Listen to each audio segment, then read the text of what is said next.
Un saludo para todos ustedes que nos acompañan en este día para emitir el tema del día de hoy, la escatología de la creación. Extendemos este saludo a todos ustedes con mucha gratitud por seguir en esta escuela de formación de teología para ustedes, para laicos y pues también para nosotros.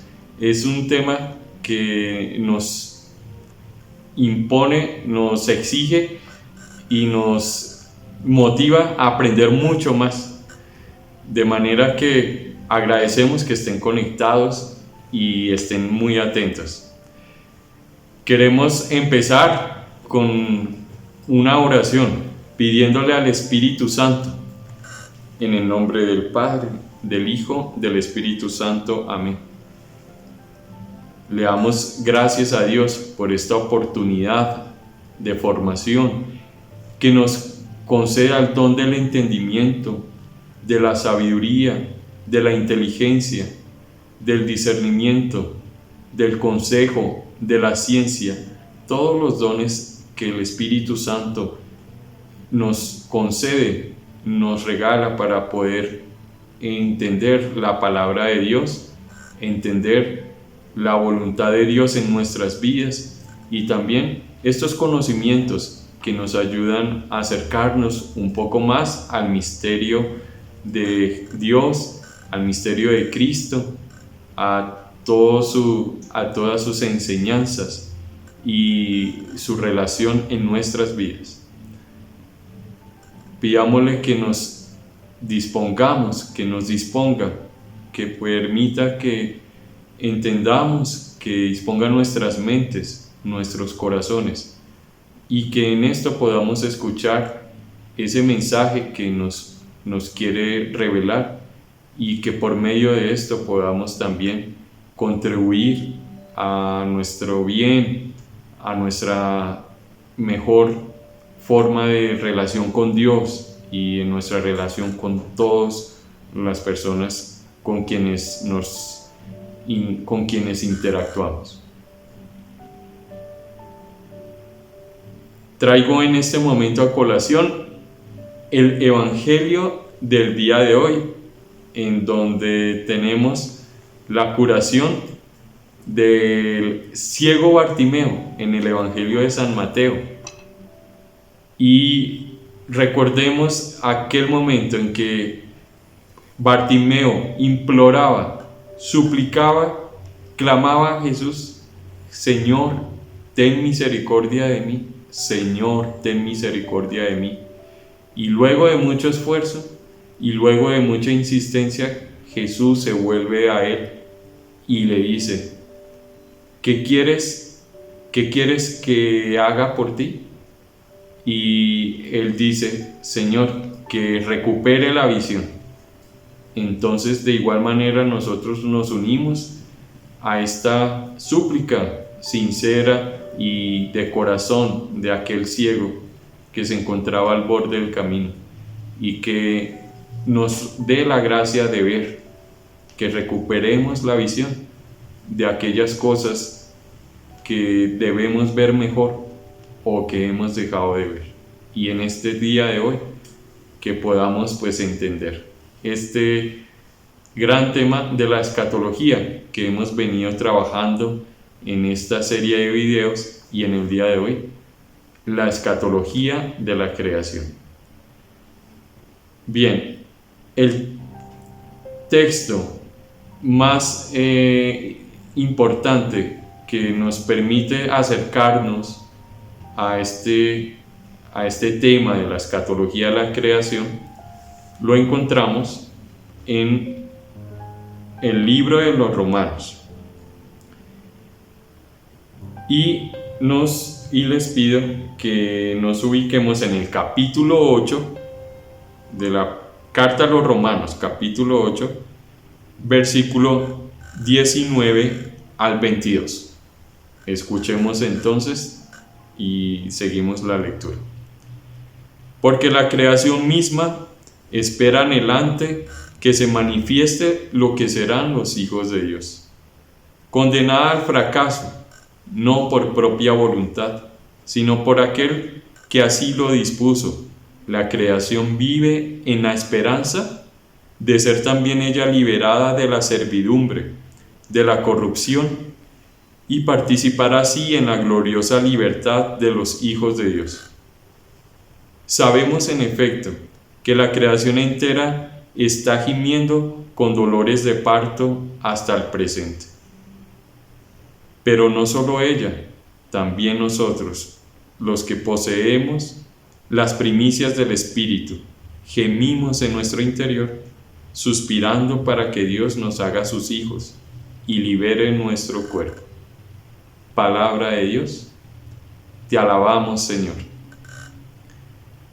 Recordemos entonces estos versículos y vamos a tratar de dar algunas ideas sobre lo que nos menciona Pablo acerca de esta esperanza que guarda la creación y que pues también ella tuvo una afectación por el pecado.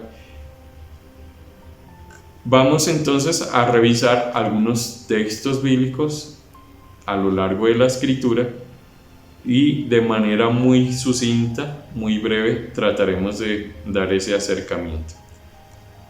En primer lugar, vemos que también hubo una afectación del pecado, de aquel pecado original cometido por el hombre. Y por eso vemos este versículo 20, condenada al fracaso, no por propia voluntad, sino por aquel que así lo dispuso. Entonces, en ese punto, la Escritura nos da pues algunos testimonios de cómo la creación tuvo pues también esa afectación. Veamos, en el Antiguo Testamento tenemos por ejemplo el texto de Levítico, en el capítulo 18, versículo 27. En este texto nos dice lo siguiente: porque todas estas abominaciones han cometido los hombres que habitaron el país antes que vosotros, y por eso el país se ha llenado de impurezas. Entonces vemos que pues existe también una afectación propia del pecado que cometen las personas, los hombres, los seres humanos, y eso pues trasciende, influye, afecta al entorno, incluso a la creación. En este caso dice, por eso el país se ha llenado de impurezas, pero el sentido es ese, no solamente afecta al hombre, sino también a su creación, a la creación, a la naturaleza, al lugar donde se encuentra. En el libro de Jeremías, capítulo 7, versículo 20, dice lo siguiente: por tanto, así dice el Señor Yahvé, he aquí que mi ira y mi saña se vuelca sobre este lugar, sobre hombres y bestias, sobre los árboles del campo y el fruto del suelo, arderá y no se apagará. Entonces, en esto pues también vemos como esa influencia y la forma en que pues por cuestión, como consecuencia de nuestras faltas y pues también de aquella falta primera, entonces hay esta afectación que Dios la permite, que también es parte de designio de la salvación del hombre, y que pues en este designio pues hubo una afectación y hubo unas consecuencias del pecado. Por eso la naturaleza también tiene pues como este efecto. Dice, por eso dice, sobre los árboles del campo y el fruto del suelo, sobre hombres y bestias. Bien, pero luego seguimos con la carta de los Romanos y dice lo siguiente: La creación vive en la esperanza de ser ella también liberada de la servidumbre de la corrupción y participar así en la gloriosa libertad de los hijos de Dios. Bien, recordemos que este capítulo 8 de la carta a los Romanos, esto pues lo digo aprovechando que tratamos de hacer los frailes a veces en nuestro ejercicio pastoral la reflexión de la palabra, y para el día de ayer sábado precisamente la iglesia nos presentaba en la primera lectura la vida en el Espíritu, y es el capítulo 8 de los Romanos. En el primer versículo dice lo siguiente: ya no pesa por tanto condenación alguna sobre los que viven en Cristo Jesús, porque la ley del Espíritu vivificador me ha liberado por medio de Cristo Jesús de la ley del pecado y de la muerte. Y lo que era imposible para la ley a causa de la debilidad humana, lo realizó Dios enviando a su propio Hijo con una naturaleza semejante a la del pecado. Lo hizo víctima por el pecado y condenó el pecado a través de una naturaleza mortal. Bien, aquí es donde vemos ese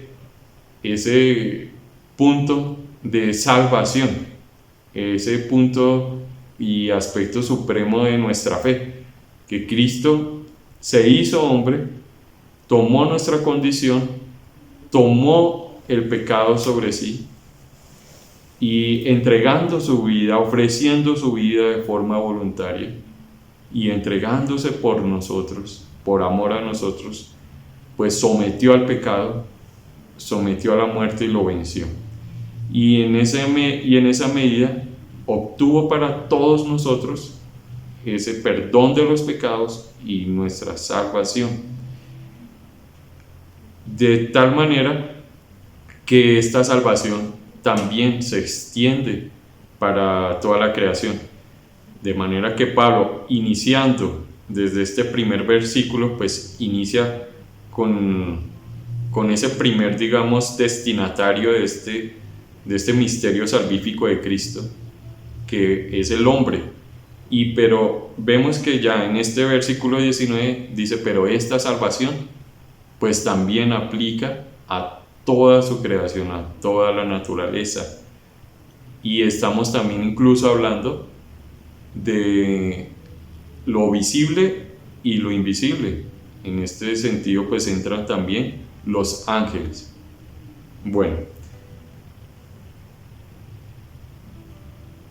ya entonces vemos que hay esa aplicación de la salvación, y pues en algunos libros del Antiguo Testamento se da como esta profecía, y pues como que se manifiesta también esta esperanza. Es en el libro de Ezequiel, en el capítulo 36, versículos 8 al 10, escuchamos lo siguiente: y vosotros, montes de Israel, vais a echar vuestras ramas y a producir vuestros frutos para mi pueblo Israel, porque está a punto de volver. Sí, heme aquí por vosotros, a vosotros me vuelvo. Vais a ser cultivados y sembrados. Yo multiplicaré sobre vosotros los hombres, la casa de Israel entera. Las ciudades serán habitadas y las ruinas reconstruidas.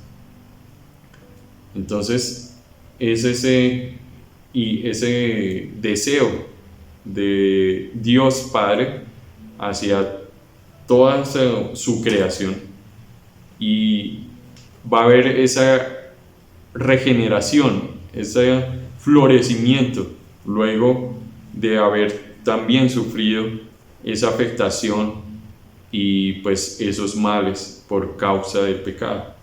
Continuamos entonces con Pablo y vemos entonces en el versículo 22: sabemos en efecto que la creación entera está gimiendo con dolores de parto hasta el presente.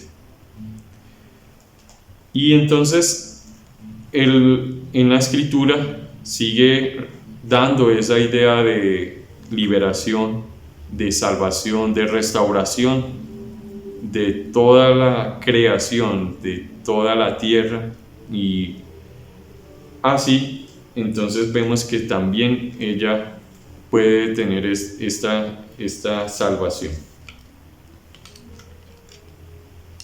En el Nuevo Testamento vemos esta realidad.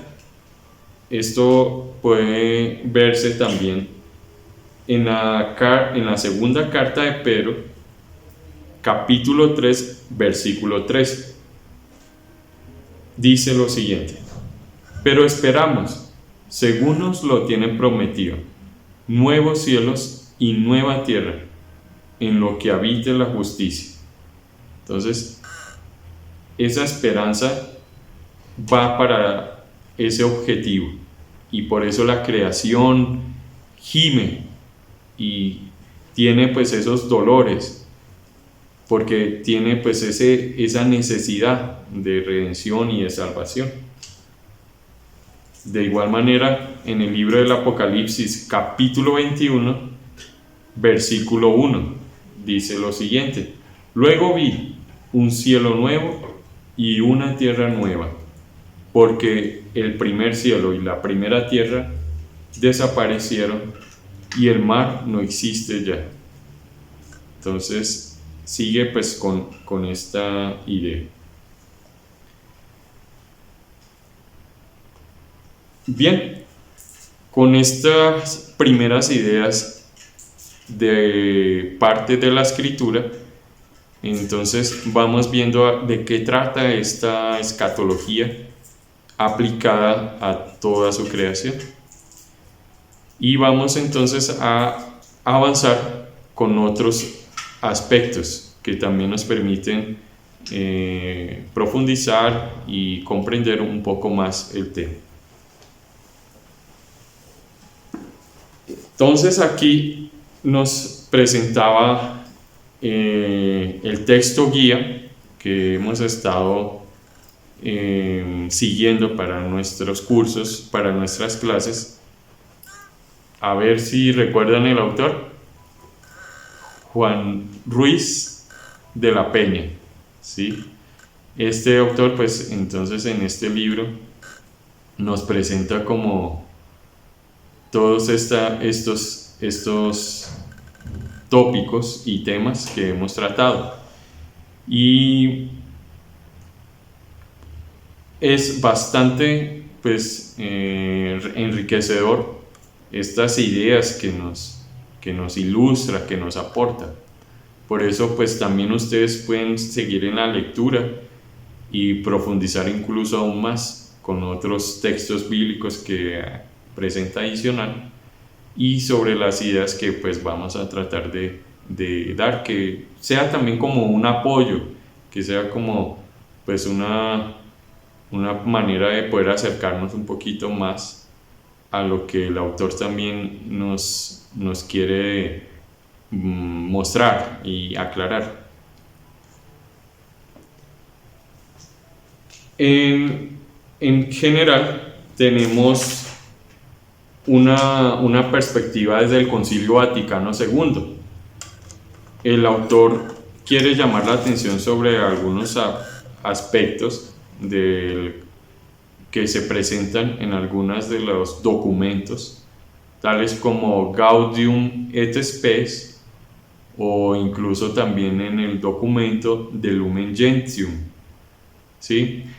Y pues trataremos de dar como algunos apuntes sobre eso y un poquito la reflexión que esto nos puede generar.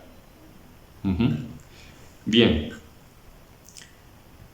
entonces tenemos que en estas cartas, en estos documentos, se presenta como esa inquietud sobre la utilidad de las obras temporales de los hombres, o bueno, como sobre la la vinculación que existe entre la fe y la realidad, la vinculación que existe entre el trabajo del hombre y pues su dimensión trascendental.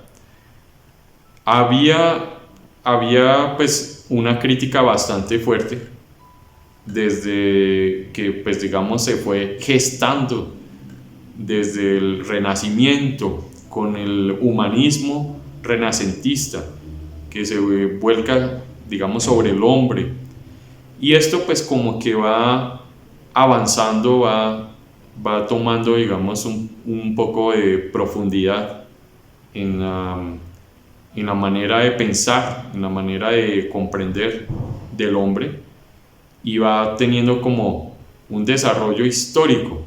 Y esto llega hasta un punto tal que surgen, pues digamos, como las ideologías. Esto, pues digamos que llega a poner una seria cuestión sobre una seria crítica, una crítica, digamos, fuerte frente a la realidad espiritual del hombre,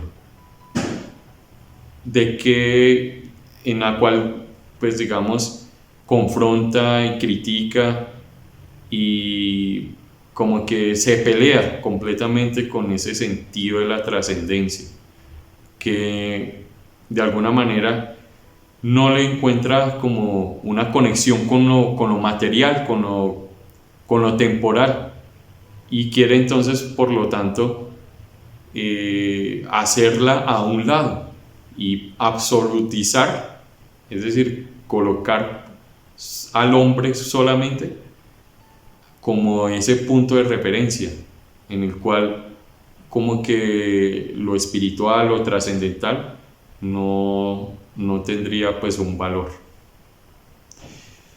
Y estas críticas pues aparecieron desde un aspecto, desde un ámbito trascendental, y entonces decían pues que de alguna manera pues el hombre no requiere pues como que esa realidad divina, que es un constructo, que es una invención propia del hombre, por la cual pues como que puede saciar su sed de trascendencia. Esta visión pues como que plantea una crítica bastante seria sobre la relación con Dios, y dice que pues el hombre mismo por sí mismo como que puede por su capacidad de pensamiento tener esa plenitud. Y esta visión trascendental siguió avanzando, esta crítica a lo trascendental siguió avanzando y fue como en el ámbito material. Y en ese ámbito material entonces se quería ser mucho más radical y decir pues que el hombre no solamente busca pues esta cuestión de la trascendentalidad, de plenitud, sino que también pues tiene sus propias necesidades, tiene que suplir su alimento, su vivienda, todas las cuestiones que le permitan, por decir así, subsistir, esa materialidad.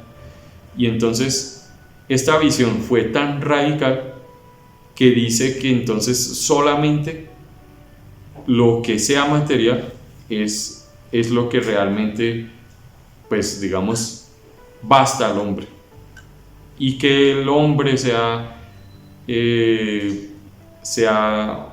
desviado, se ha centrado más que todo en lo espiritual, a veces por esa falta de oportunidades, a veces por esa falta de poder saciar el hambre o las necesidades básicas primarias.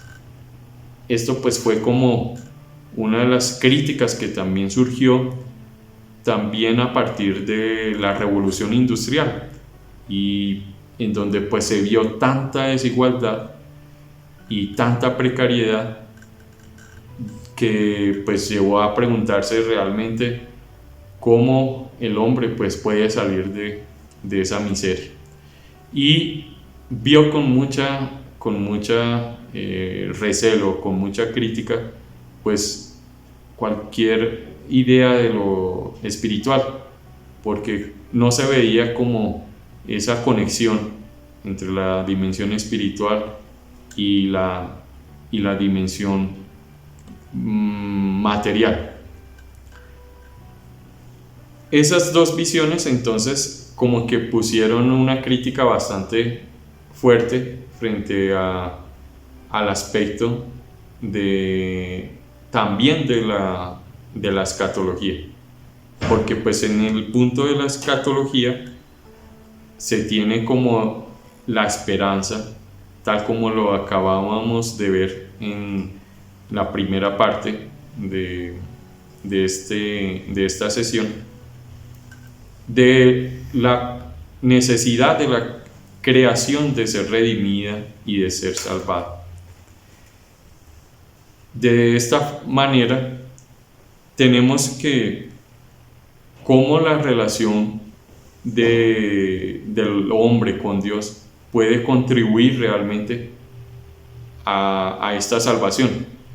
Pero entonces la crítica que surge, según lo que les he estado tratando de presentar, es de cómo toda esta dimensión trascendental, dimensión espiritual, se puede conectar también con las necesidades actuales y por lo tanto con el progreso del hombre mismo, de tal forma que una idea de una futura creación donde haya total salvación y total perfección, como que no contribuiría mucho pensar, digamos, en el más allá, siendo que hay todavía situaciones en la actualidad que requieren de esa intervención del hombre, de esa actuación. Entonces, de esa forma, pues como que en el Concilio Vaticano II se presenta una respuesta frente a esta visión crítica de que existe el peligro de que esa centralidad del hombre en los aspectos de su relación con Dios en la dimensión trascendental lo aparte de las realidades temporales y de los problemas y de la realidad y de la cuestión del progreso. Entonces el concilio lo que busca es presentar la tensión que existe y que, tal como lo hemos visto en las clases anteriores, pues existe pues una invitación desde la cuestión de nuestra futura redención y bienaventuranza en Dios, que de hecho es lo que motiva nuestra vida cristiana. Existe esa tensión de que tenemos esa esperanza de ser redimidos, de tener pues un día la plenitud de nuestra vida en Dios, pero como eso es un misterio que está pues latente en nuestra vida, que estamos pues a la expectativa de ese encuentro con Dios, no podemos quedarnos completamente pues en esa dimensión de aquel día final, sino que en nuestra actualidad, en nuestra realidad circunstancial, en nuestro día a día, nosotros vamos también realizando esa salvación, vamos aplicando también pues como esa esperanza de que un día pues Dios nos reunirá y nos tendrá en su presencia por completo. mientras eso se da, nosotros queremos irlo realizando ya. Y es el que hemos escuchado de pronto en alguna sesión, el ya, pero todavía no. Y esto pues también lo podemos, digamos, aplicar a la creación misma. Y es esa tensión que existe entre el progreso que requiere nuestra actualidad, nuestra humanidad, y pues la futura redención que esperamos no solamente para nosotros, sino para toda la creación. Esto no se puede privilegiar más a lo uno a lo otro, están en constante tensión. Tanto el progreso terreno como el progreso del reino de Dios. Esas dos realidades están ahí, y en esa tensión pues se circunscribe la redención también final de la creación. Yo quisiera aprovechar en este momento, y aunque no lo dije al principio del video, para invitarlos a responder algunas preguntas que quisiéramos formular y que van también pues en conexión con lo que vamos tratando. En este primer punto yo quisiera formularles una primera pregunta, y esperamos que en el taller pues lo podamos desarrollar. De igual manera van a quedar también expresadas en el taller de este video. Y es, de acuerdo con lo que conocemos de Jesús, de acuerdo con lo que nosotros comprendemos y tenemos noción en los evangelios de lo que Jesús nos transmitió, nos enseñó, y respecto a esta tensión que les planteo entre el progreso que requerimos para nosotros como sociedad, pero por otra parte el progreso del reino de Dios, la pregunta que quisiera formularles es la siguiente: ¿qué enseñanza, qué imagen de Jesús nos podría dilucidar o mostrar cómo sería este equilibrio entre lo espiritual y, por decir así, lo material? ¿Cómo podríamos ver ese equilibrio desde la vida misma de Jesús? Entonces, vayan pensándolo, y la idea es que podamos como reunir también algunas visiones y también pues tener como esa reflexión. Esta doble realidad y esta tensión que les planteo no significa que estén completamente desconectadas, no. El autor Ruiz de la Peña también nos aclara, hay una continuidad entre estos dos, y como hay una continuidad entre el reino de Dios y, por decir así, la sociedad, el reino del ser humano, entonces también hoy hay una continuidad entre este mundo y el futuro. Muy bien, y por último llegamos a algunos aspectos de reflexión teológica sobre este tema de escatología de la creación. Tenemos que la idea básica que presentábamos con Pablo, vamos a leerlo nuevamente para que podamos como ir ampliando. Condenada al fracaso, no por propia voluntad, en el versículo 20, sino por aquel que así lo dispuso, la creación vive en la esperanza. Me paso al versículo 22. Versículo 21, continuemos. De ser también ella liberada de la servidumbre de la corrupción y participar así en la gloriosa libertad de los hijos de Dios. La creación entera está gimiendo con dolores de parto hasta el presente. Perfecto.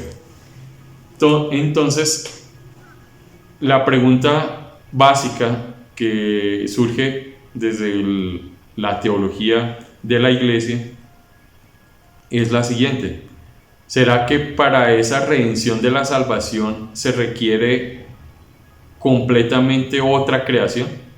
Una creación completamente distinta y en la cual esté totalmente libre de cualquier influjo del pecado, completamente nueva, libre y transfigurada, así como nosotros esperamos la resurrección y nuestra propia, digamos, transfiguración.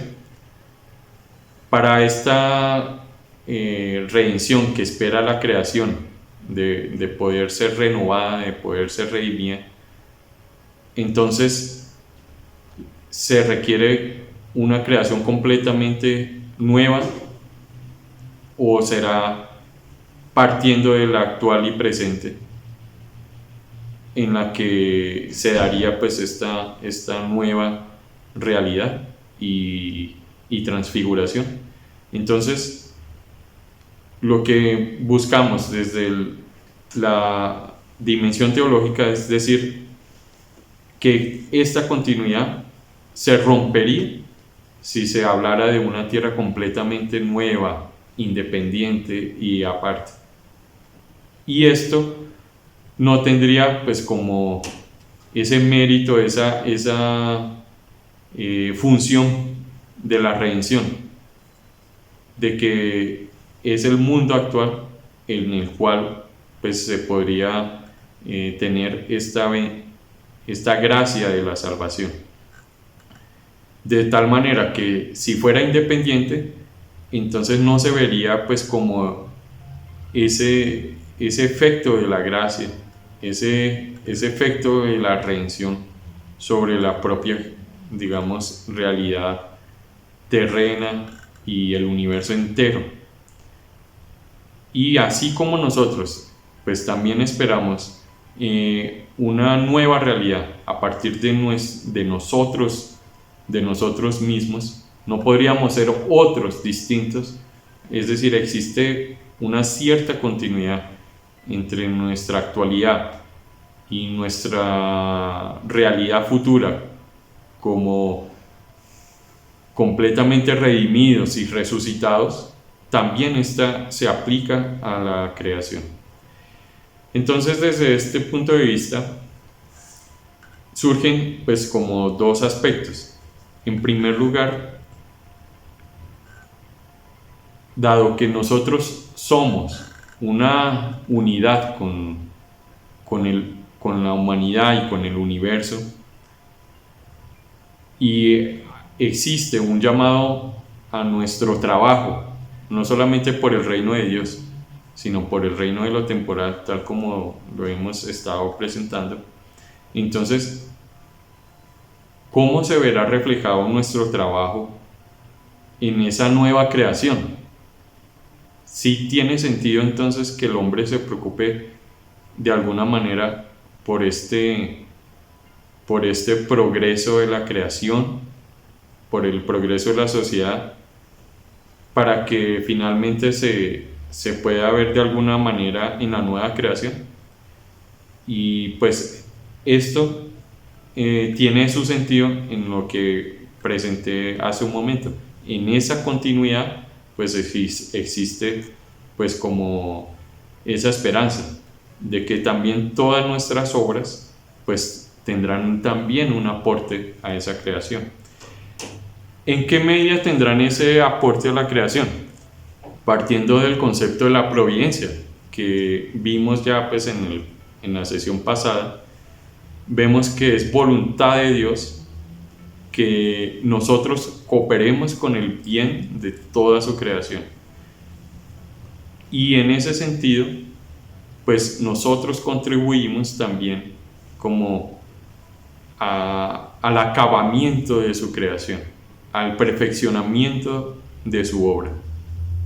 No porque Dios lo haya hecho de alguna manera incompleto, sino que ese es el sentido de su providencia, de su designio con nosotros, que nosotros también somos parte de ese perfeccionamiento.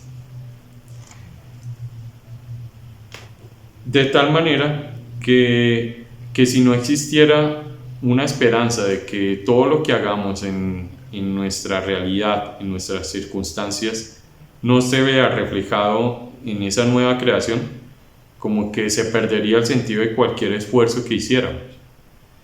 Entonces, en este sentido, pues buscamos también como ese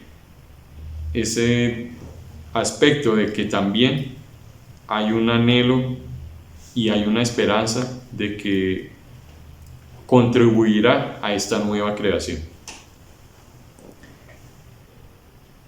En segundo lugar, antes de entrar al segundo lugar, aquí tenemos como un complemento a lo que estoy diciendo. Como tal, hay un nexo profundo entre el trabajo del hombre y la creación. Y pues sí, esa es la esperanza que se vería desde este punto de vista. Que el hombre pues va contribuyendo al perfeccionamiento de esta creación y por lo tanto se puede ver también reflejado en esa nueva creación, en esa nueva realidad. Bien. Y en segundo lugar tenemos lo siguiente, que la creación tiene un valor propio. Vemos entonces, como nos lo recordaba Juan Ruiz de la Peña, lo siguiente: las cosas están dotadas de una propia firmeza, bondad y verdad. Las cosas están dotadas de una propia firmeza, bondad y verdad. Entonces, ¿cómo se puede comprender ese influjo del trabajo del hombre partiendo de esta perfección de esta bondad propia de las cosas? En este segundo aspecto, entonces tenemos que la creación tiene un valor propio. Este valor propio consiste en que las cosas están dotadas de una propia firmeza, bondad y verdad. Pero esta perfección o esta bondad de las cosas es una bondad, de alguna manera, como el autor lo presenta, es una tensión, porque del momento en que la creación tuvo la afectación por el pecado, perdió de alguna manera esta perfección y esta bondad, pero se encuentra en su esencia, se encuentra, digamos, en el ser de toda la creación, de todas las cosas. Y por lo tanto, es el hombre quien con su trabajo, con su dimensión también trascendental, pues viene a contribuir con la creación de Dios para su perfeccionamiento y contribuir también a esta bondad y a esta perfección de las cosas. Existe en este punto también una cuestión que presenta, digamos, una crítica, y que pues según el autor, en el concilio pues digamos no se ahondó o no se dio pues como una respuesta puntual sobre cómo se da pues la redención de la creación. Simplemente pues presenta algunas nociones, algunas generalidades, y por lo tanto es necesario continuar en esta reflexión, en este estudio. De acuerdo con lo planteado en el concilio, se podría identificar como una idea de influjo indirecto, una teoría o una idea de influjo indirecto. Aquello que hace el hombre en su trabajo por el progreso de las cosas, tanto espiritual como material, entonces no es que se vaya a ver como tal en la nueva creación esos aportes que hizo desde la dimensión, digamos, de su existencia temporal, sino que lo que se va a ver en esa nueva creación van a ser como todos los valores sobrenaturales que se utilizó para hacer el trabajo en las cosas temporales. Todo lo que hizo de alguna manera por el bien de los otros, todo lo que hizo para que la naturaleza pues tuviera como un cuidado. Todos los valores que jugaron ahí son los que en esa nueva creación se verán desplegados, se verán como reflejados. Porque todo ello, digamos, aporta en ese perfeccionamiento. Sin embargo, hay un aporte que nos presenta aquí el autor y lo hace a partir del teólogo Teilhard de Chardin. Y él dice que hay que cambiar como de paradigma, no pensándolo de una materialidad, una linealidad de causa-efecto, de que entonces todo lo que hacemos aquí en la tierra pues tiene que verse igualmente reflejado en ese futuro de gloria, sino que hay que verlo desde otro ámbito, y es lo que llama la preparación dispositiva, que significa básicamente en lo siguiente: a partir de la doctrina de la justificación, que digamos se precisó, se puntualizó de una forma importante en el Concilio de Trento, se proclamó, digamos, que el hombre debe cooperar activamente en la recepción de la gracia. Es decir, no se tiene la gracia como algo impuesto. Efectivamente sí, es un don, es un regalo, pero requiere de la total cooperación, de la total voluntad y de la total aceptación del hombre. Sin esa cooperación, sin esa aceptación y sin esa libre voluntad, pues la gracia no puede, digamos, entrar o hacerse presente, y por la cual hacer partícipe al hombre de su condición de hijo de Dios, de su condición de divinidad. Entonces, como se requiere de esa cooperación, esto también lo podemos ver en la consumación del mundo, que tiene pues como esa planificación a la cual se está orientando y a la cual, digamos, se perfila en el orden de lo trascendente. ¿Sí? ¿Qué quiere decir esto? Esa dimensión de la nueva creación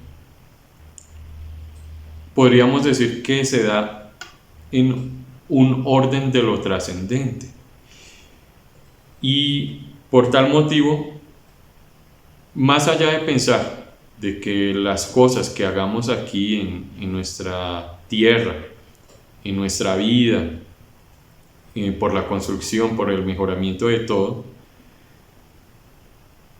ahí no se puede pensar tanto de que se verán reflejadas en cuanto tal, sino desde el ámbito de la disposición. Por lo tanto, se está contribuyendo para que esa futura creación pues pueda ya ser glorificada, pero desde este momento, desde ya, con todo el trabajo del hombre por en virtud y en favor de la creación. Entonces, al hacer esta intervención en la creación por parte del hombre, la está preparando, la está disponiendo, y de tal manera está cooperando para que en esa nueva creación pueda, pues digamos, verse completamente redimida y completamente salvada. Pero sin esa cooperación del hombre, sin ese trabajo y sin ese sentido de disposición desde la creación actual, pues esta redención no va a ser posible, ¿sí? Y todo ello pues permitirá finalmente esa nueva creación. Para poder afirmar y decir como Pablo nos lo estaba recordando, o como lo estábamos diciendo hace un momento, sabemos en efecto que la creación entera está gimiendo con dolores de parto hasta el presente, pero no solo ella, también nosotros, los que poseemos las primicias del Espíritu, gemimos en nuestro interior, suspirando para que Dios nos haga sus hijos y libere nuestro cuerpo. Entonces, creación y hombre están en esa expectativa de esa liberación definitiva. De tal manera que se da como ese cambio de comprensión para poder vincular nuestra actualidad con la nueva realidad.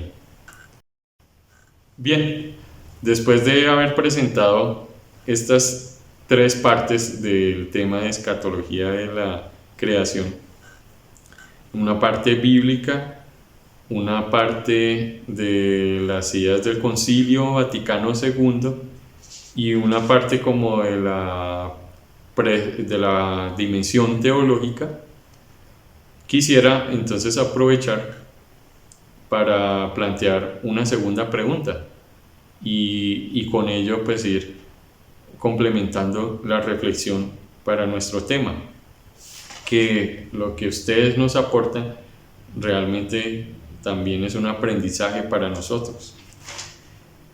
Respecto a la actualidad que estamos viviendo, nos recordaba el Papa Benedicto XVI en su carta Spe Salvi una cuestión muy interesante acerca de la esperanza, de cómo la esperanza llegó a ser totalmente banal, es decir, algo fundamentado solamente en el progreso de lo humano, en el progreso de lo temporal, en el progreso de lo racional, como que esa era la nueva concepción del ser humano.